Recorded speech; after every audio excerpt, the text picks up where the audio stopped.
Hi friends, இதை பாருங்கள், rose செம்மையாக இருக்கா? இதோ பாருங்கள், கொத்து கொத்தாக இருக்குது.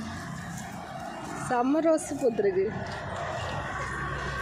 இந்த ரோஸ் பார்த்தீங்களா? செம்மையாக பூத்துருக்கா? இதோ பாருங்க.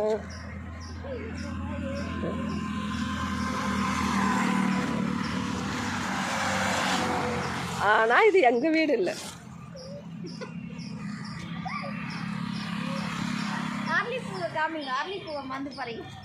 ஆமாம், இதோ பாருங்க.